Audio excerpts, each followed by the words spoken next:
Hoy abordaremos el tema de alimentación complementaria, una oportunidad para mejorar la alimentación familiar.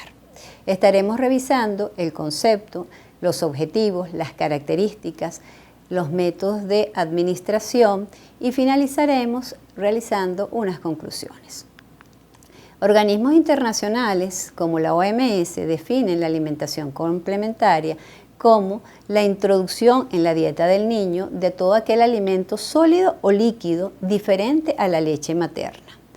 En contraste, otras organizaciones como la Academia Americana de Pediatría, incluida la Sociedad Venezolana de Puericultura y Pediatría, la definen como la introducción de estos alimentos, bien sea sólidos o líquidos, que son diferentes a la leche humana y las fórmulas infantiles.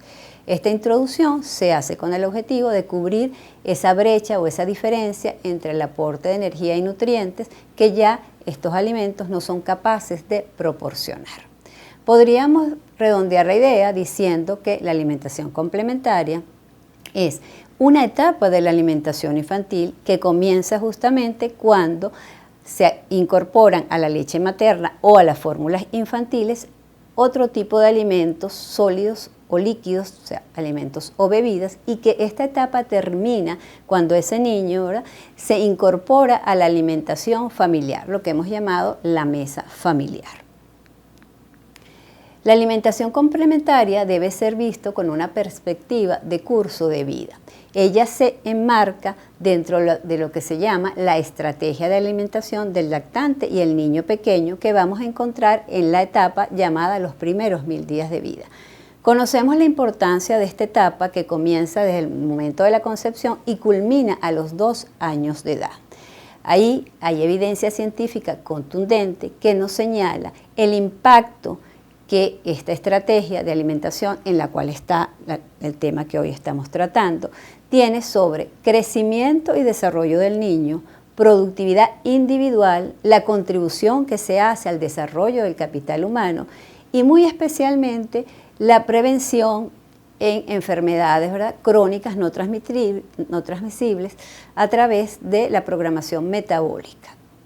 De manera tal que el impacto, la posibilidad que tenemos los médicos que trabajamos en el acompañamiento de estas familias, dirigiendo y acompañando en el tema de alimentación complementaria, tiene un impacto muy importante, no solo a corto y mediano plazo, sino también a largo plazo. Por lo tanto, es fundamental que tengamos muy claro cuáles son los objetivos de esta alimentación complementaria para que podamos dar respuesta a todos esos impactos positivos que estamos buscando. Parte de los objetivos importantes tienen que ver con aspectos nutricionales.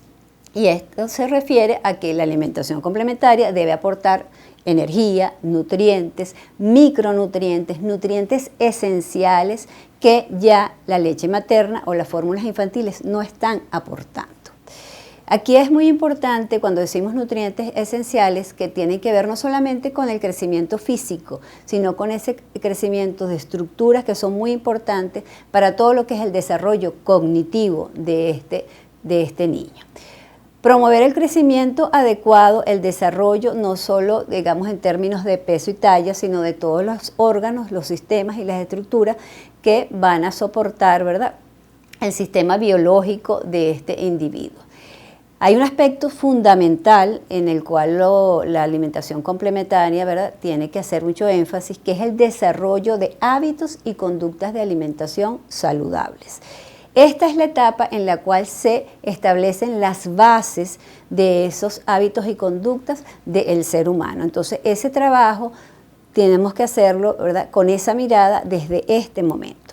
Otro de los objetivos importantes tiene que ver con la exposición y la enseñanza al niño de la distinción de distintos sabores, olores, texturas, temperaturas, lo cual va a garantizar esa aceptación de una amplia variedad de alimentos.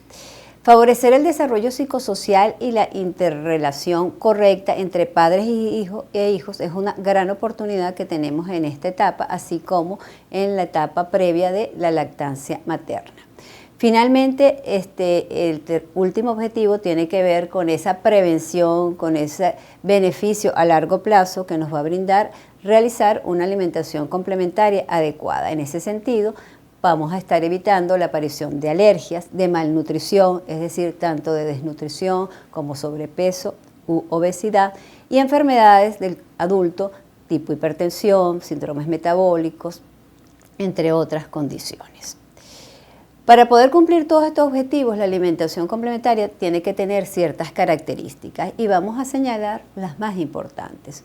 Primero, tiene que ser oportuna, lo hemos dicho, debe comenzar justo cuando los alimentos que el niño venía recibiendo, bien sea la leche materna o la fórmula, ya no están cubriendo todas las necesidades nutricionales que este niño tiene.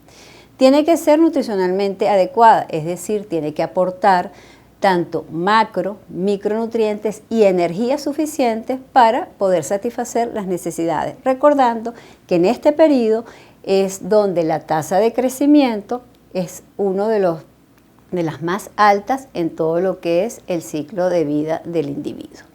También debe ser inocua, es decir, debe ser segura, debe estar libre, ¿verdad?, de gérmenes y de contaminantes para no producir enfermedades. Y esto se logra a través de unas medidas, ¿verdad?, de higiene apropiadas. Un aspecto fundamental de la alimentación complementaria es que debe ser perceptiva. ¿A qué nos referimos cuando decimos perceptiva? La alimentación perceptiva está enmarcada dentro de una crianza perceptiva, es decir, una crianza amorosa, respetuosa, donde los padres están atentos y están traduciendo y aprendiendo a interpretar cuáles son esas señales que ese niño le está dando. En este caso en particular, cuáles son las señales de hambre o de saciedad que el niño está manifestando y en consecuencia responder de una manera adecuada, oportuna, segura y predecible. Es decir, que este niño sienta, ¿verdad?, seguridad y se pueda ir construyendo lo que llamamos el apego seguro. En este sentido, estas características las podemos resumir diciendo que estos padres tienen que alimentar directamente a estos niños cuando son pequeños, asistir a los que son más grandes y siempre estar presentes, siempre deben estar acompañando a los niños durante el acto de la comida.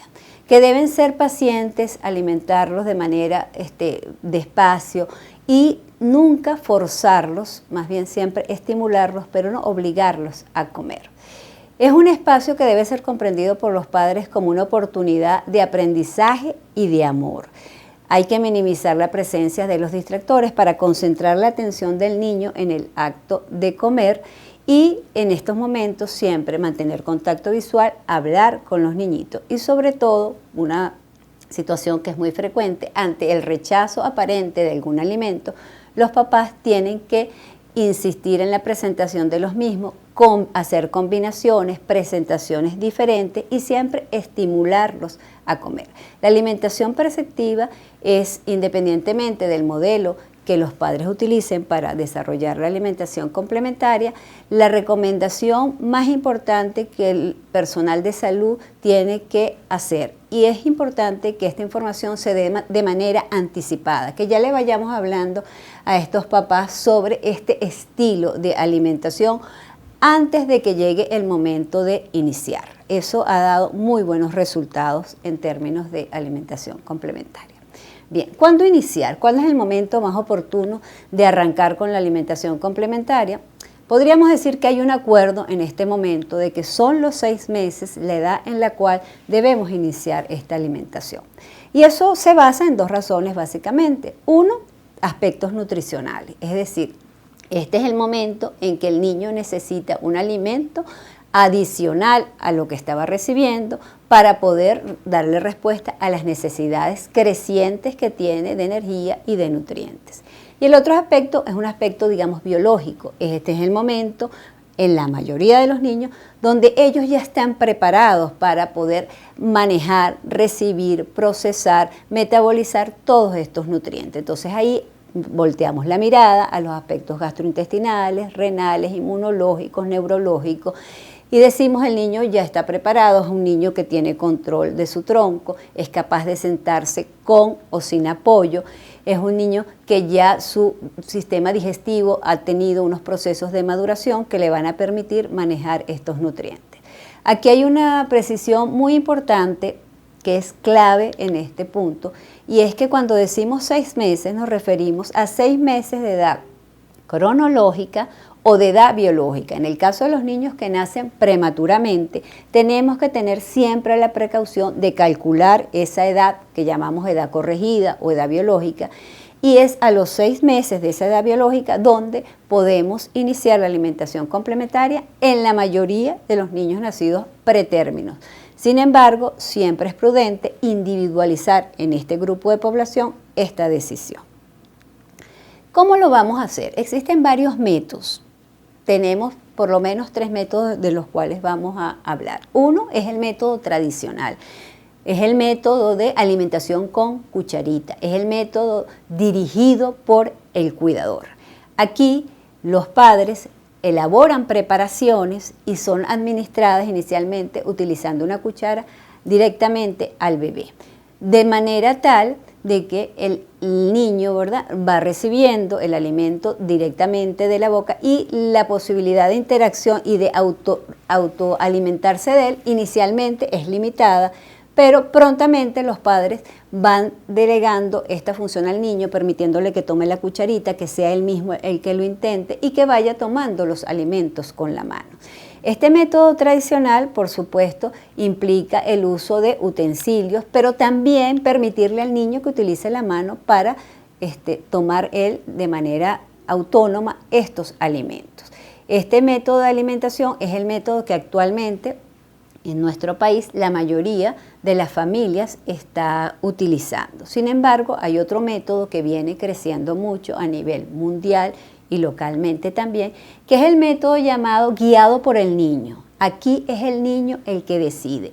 ¿Cuál es la tarea de los papás? Simplemente poner sobre la mesa los alimentos que el niño con sus propias manos va a ir tomando y va a ir explorando.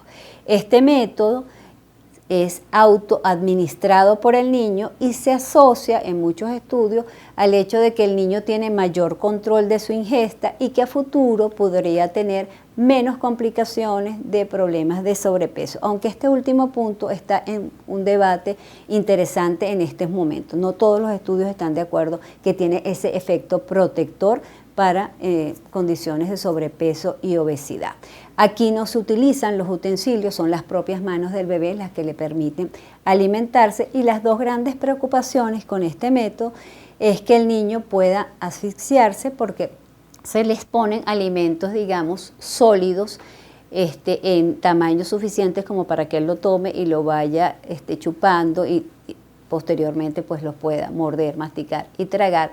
Pero es un riesgo que preocupa a algunos de los padres que deciden no tomarlo como método por el miedo al tema de las asfixias. Hay estudios serios hechos en otros países donde ellos han demostrado que realmente el riesgo de asfixia cuando el niño es alimentado con esto no es mayor que con otro tipo de alimentación. Sin embargo, es un miedo razonable de los padres el tema. La otra preocupación tiene que ver con la calidad nutricional, porque al niño alimentarse de manera sola, él es el que decide cuánto va a comer de lo que se le está presentando, es que su alimentación sea insuficiente desde el punto de vista nutricional.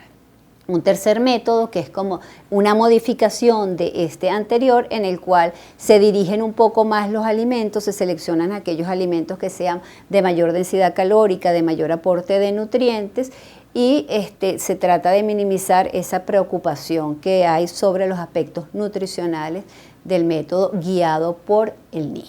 ¿Cómo iniciar esa alimentación? Esto que vamos a señalar ahora es como la máxima que todos debemos manejar, es decir, no hay un alimento mejor que el otro para iniciar la alimentación complementaria. Tampoco hay una secuencia estricta, determinada para hacerlo. Lo importante es que la familia entienda el mensaje que se debe ofrecer una comida que sea sana, que sea nutritiva, que sea segura, que sea culturalmente aceptada y esté disponible. Y, por supuesto, que dé respuesta a esos requerimientos nutricionales de acuerdo con el momento en que estamos ofreciéndola. De manera tal que la mamá no tenga, ¿verdad?, una receta rígida, pero sí unos lineamientos. Y esos lineamientos que deben orientar la alimentación complementaria los vamos a revisar a través de estas recomendaciones destacadas. La mamá debe saber que se recomienda comenzar con un alimento nuevo a la vez y ese mismo alimento ofrecerlo durante 2 o 3 días. Sobre este punto también ha habido varias revisiones y se dice que en algunos casos, algunos estudios dicen que el ofrecer el alimento 1 o 2 días es más que suficiente. Entonces podríamos estar recomendándole a la mamá que por lo menos 2 días ofrezca ese alimento nuevo de manera repetida, 2 días consecutivos y vaya observando la aceptación y la tolerancia. La segunda regla importante es progresar en la consistencia. Fíjense que podríamos estar hablando que para arrancar trabajamos en presentaciones tipo puré y papillas espesas y es que expresamente decirle a la mamá que este es el único periodo donde ella debe utilizar la licuadora. Luego de los 6 meses, la licuadora no debe ser utilizada para elaborar preparaciones de los niños. Después de los 6 meses debemos utilizar el tenedor, ¿verdad?, triturar, machacar los alimentos, pero no licuarlos. Entre los 7 y los 8 meses avanzamos a esas consistencias que sean como grumosas, con semisólidos, y posteriormente entre los 9 y los 11 vamos a estar introduciendo los alimentos ya mucho más sólidos en trozos o tiras. Fíjense que hay lo que hemos llamado muchas veces esos periodos críticos en los cuales son los momentos óptimos de hacer ciertas prácticas o ciertas incorporaciones. En este caso, si entre los 9 y los 10 meses el niño no se expone a estos alimentos sólidos, va a ser bastante más difícil hacerlo en etapas posteriores. Entonces, tener presente que esa progresión en la consistencia de los alimentos tiene que ser una guía muy seguida por todos los representantes. Esta misma progresión, ir de menos a más, la debemos ir haciendo en número de comidas, en cantidad de comidas, en consistencia, como acabamos de ver, y en la textura. El niño tiene que encontrarse en su plato de comida, no una preparación homogénea, sino que tenga pedacitos de algunos otros alimentos, alimentos más pequeños, más grandes, más consistente, menos consistente, de superficie lisa, de superficie rugosa. O sea, toda esa variedad dentro del plato de la alimentación van a garantizar que ese niño tenga aceptación amplia de una cantidad de alimentos y van apuntando siempre a la diversidad de la dieta. El número de comidas y la cantidad también es algo que los papás siempre necesitan tener como una guía, es decir, no es algo rígido, pero tener unos parámetros dentro de los cuales moverse. Entonces podemos decir que al inicio, entre los 6 y los 8 meses, vamos a estar hablando de ofrecer 2 o 3 comidas principales y pudiéramos, según el apetito del niño, ofrecer 1 a 2 meriendas. En términos de cantidad, estaríamos hablando de ir desde 1/4 de taza hasta 1 media taza en cada ocasión de consumo, es decir, en cada comida. Esto en términos de cucharadas soperas pueden ser 3 a 4 cucharadas soperas, que también es algo práctico para los representantes. Luego, entre 9 a 10 meses, ya nos establecemos como una meta llegar a 3 comidas principales, ofreciendo 1 o 2 meriendas, que también tienen que ver mucho con el apetito. Las cantidades varían entre media taza hasta 1 taza y cuando el niño tiene 12 meses o más, seguimos ofreciendo 3 comidas, 1 o 2 meriendas y las cantidades ya deben estar mínimo entre 3/4 de taza a 1 taza en cada ocasión de consumo. Como decimos, esto es un parámetro para que la mamá tenga una guía, no necesariamente, y la mamá no tiene que tener estrés ni angustia porque no esté exactamente dentro de esas medidas. El pediatra tiene la gran ventaja que estos niños los ve con frecuencia, mes a mes, y puede ir validando con su curva de crecimiento cómo estamos, ¿verdad?, en términos de lo que se le está ofreciendo, ¿es realmente suficiente o si hay que hacer algún ajuste en términos de la cantidad de alimento ofrecido en cada una de esas comidas? Otra recomendación importante tiene que ver con que existen varios grupos de alimentos y se deben incluir todos los grupos de alimentos y no olvidar que el agua es parte, ¿verdad?, de esos alimentos a suministrar. Con el agua hay dos cosas importantes. Si el niño, como sabemos, va a seguir recibiendo lactancia materna, no obligatoriamente tiene que ofrecerse agua, pero sí es bueno en términos de ir trabajando el hábito del consumo del agua. Entonces, sí es recomendable que una vez iniciada la alimentación complementaria, esta mamá vaya ofreciendo, ¿verdad?, pequeñas cantidades de agua a lo largo del día, que puede ser al finalizar la comida o entre las comidas. Dentro de los grupos de alimentos hay que prestar mucha atención y señalárselo a la mamá el grupo de las grasas. El grupo de las grasas, en este caso aceites, el aguacate, preferiblemente grasas que son saludables, deben estar presentes siempre en la alimentación. Entonces, a través de esta imagen de los grupos de alimentos, ¿verdad?, hacer ese repaso para que ella vea que tenemos que incluir no solamente el grupo de las carnes, los vegetales, las grasas, no se nos pueden olvidar, muy importante la fruta, de manera que ella vea en ese plato del niño la presencia de alimentos de todos esos grupos de alimentos que hemos señalado. Hacerse énfasis es que estamos hablando de alimentos naturales y con algunas excepciones hay algunos alimentos, digamos, mínimamente procesados que deben estar ahí. Por ejemplo, el aceite es parte, pero otro tipo de alimentos procesados no deben ser parte de esta etapa de la alimentación del niño. Hay un aspecto muy importante que tiene que ver con la prevención de los fenómenos de alergia, y es que se deben incorporar esos alimentos que son potencialmente productores de alergia, como es el pescado, el huevo, el maní, el trigo, entre los 6 y los 11 meses. No se debe retardar la introducción de estos alimentos, como en alguna época se recomendó. Con los vegetales de color verde oscuro, sobre todo acelgas, espinacas, también pueden ser introducidos a partir de los 6 meses de edad. Lo importante es que controlemos un poco el tema de la cantidad. Una recomendación puede ser que en un plato elaborado no haya, ¿verdad?, una presencia tan excesiva de estos dos alimentos, o las acelgas o las espinacas, y se dice que, bueno, que no debería ser más del 20% de esa preparación. Y también la frecuencia es importante, no ofrecerlo, ¿verdad?, más de una, máximo 2 veces a la semana. Y esto todo tiene que ver por el riesgo de unas alteraciones a nivel de la hemoglobina, que se llama metahemoglobinemia, sobre la cual ha habido mucha preocupación, pero ya se sabe que utilizándolo con este control no vamos a tener riesgo de esta condición. Hay micronutrientes que son de preocupación, ¿verdad?, porque son los que tienen mayor riesgo de déficit en esta etapa. Estamos hablando del hierro, estamos hablando del zinc, estamos hablando de la vitamina D, el ácido fólico, el calcio. Entonces, la alimentación que vamos a ofrecer al niño tiene que también estar un poco dirigida a brindar la posibilidad de evitar que esta deficiencia se establezca. Este punto es fundamental y me quiero detener porque esto puede hacer la diferencia entre el éxito de una alimentación complementaria y el rotundo fracaso.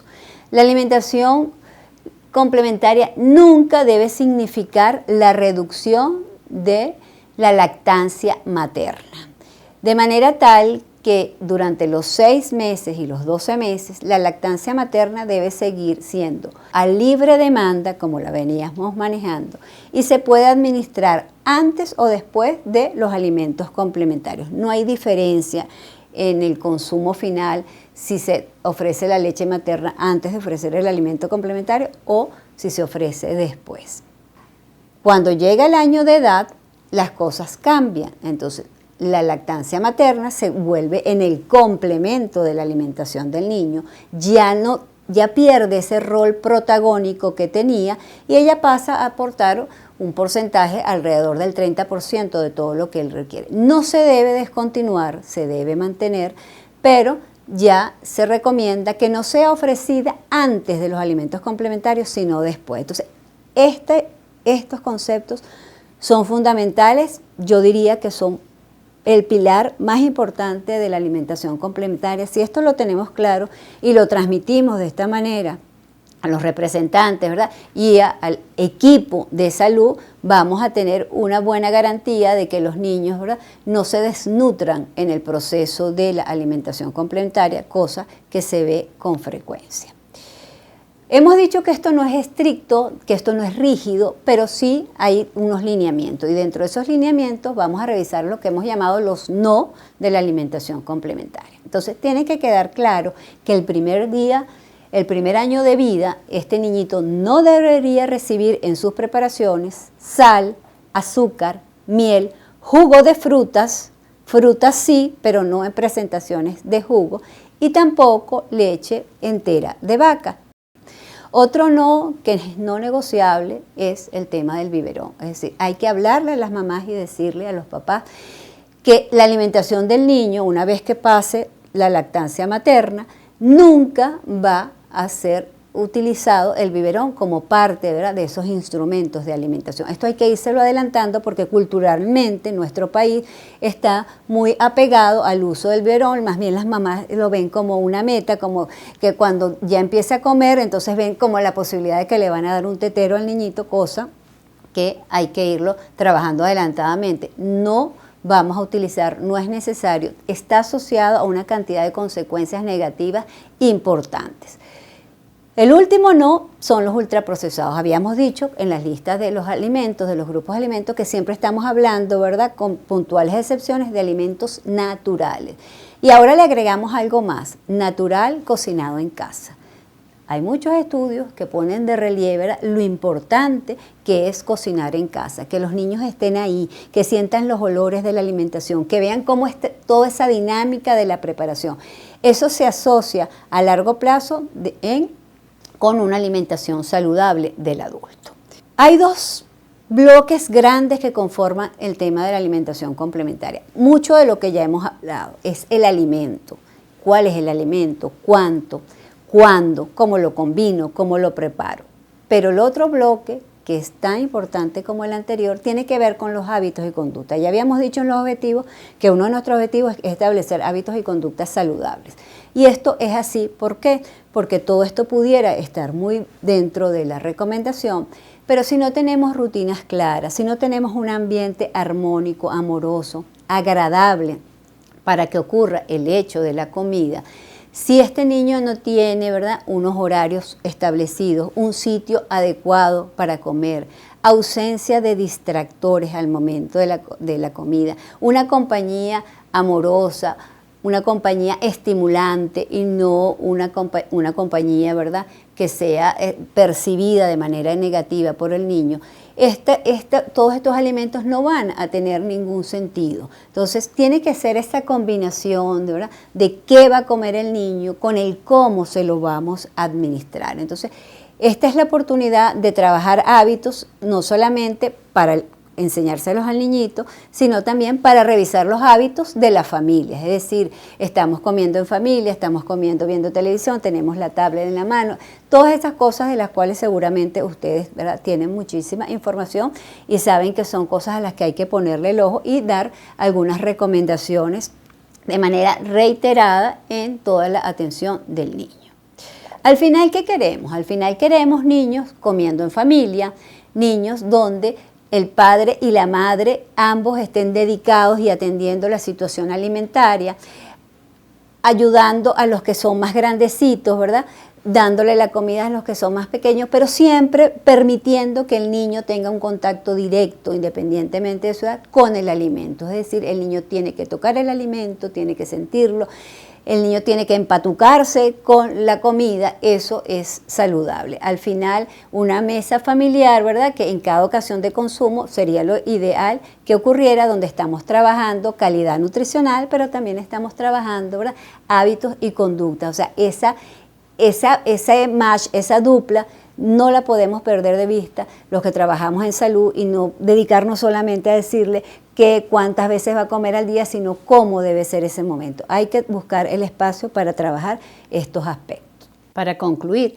podemos decir que la alimentación complementaria es la introducción de alimentos sólidos o líquidos diferentes a la leche humana, con fines de cubrir requerimientos nutricionales, promover crecimiento y desarrollo y establecer hábitos y conductas de alimentación saludables para el niño y para toda la familia. El inicio de la alimentación complementaria nunca debe significar la disminución de la leche materna. El reto que tenemos es agregar otros alimentos que la complementen sin reemplazarla. No existe un alimento mejor que otro para iniciar este tipo de alimentación ni una secuencia determinada. Lo importante es la progresión, ir de menos a más, aumentando frecuencia, variedad, cantidad y consistencia. De manera que a partir de los 12 meses, y no necesariamente justo a los 12 meses, a partir de los 12 meses, ese niño se incorpore en la mesa familiar. El establecimiento de estas conductas y estos hábitos saludables tiene que partir por la generación de esos ambientes que sean positivos, sin la presencia de distractores, con unas rutinas que estén bien establecidas, donde haya un horario, un tiempo y un lugar fijo para alimentarse.